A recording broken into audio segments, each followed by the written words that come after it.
السلام عليكم ورحمة الله وبركاته. ازيكم يا حبايبي؟ عاملين ايه؟ يا رب تكونوا بخير. قبل ما نبتدي في وصفتنا نعطر لساننا بذكر النبي عليه افضل الصلاة والسلام. النهاردة وصفتنا هنعمل مكرونة اسباجيتي بالطماطم، وهنسلق فرخة وهنحطها في الفرن تتحمر. دي التوابل بتاعتها: ورق لورا، 7 بهارات، في حبة فلفل، جزراية، قطاية، بصلاية. وادي الفرخه اهي، وادي الكبد والقوانص بتاعتها اهي. هنشطفها بقى ونحطها في الميه.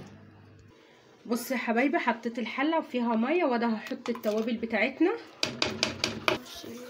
وادي الفرخه اهي هنحطها في الميه. وادي يا حبايبي الكبد والقوانص اهي. وادي انا حاطه حله فيها ميه للمكرونه عشان اسلقها، واحط حبه ملح فيها، حبه ملح اهو فيها.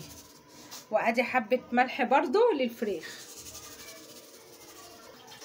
بصوا يا حبايبي، حطيت الحله وفيها حبه زيت ومعلقه سمنه، وادي حطيت معلقتين بصل صغننين، بتديها طعم كده وتبقى حلوه كده. اهي اصفرت شويه، واحط الطماطم،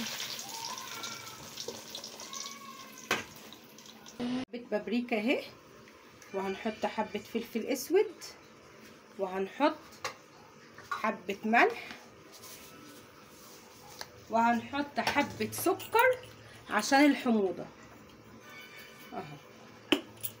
الاسباجيتي دي كيلو الا ربع مكرونه، وادي الميه بتغلي هنفضي فيها بقى المكرونه، ونقعد نقلب ايه كده فيها عشان ايه ما تمسكش في بعضها. وادي الفرخه لسه ايه على البوتاجاز بتتسلق. ادي الفرخه، وادي الكبد والقوانص اهي، وادي المكرونه بالصلصه، وادي الصلصه السلطه. اتفضلوا بقى معانا، ما تنسوش اللايك وما تنسوش الاشتراك. مع السلامه.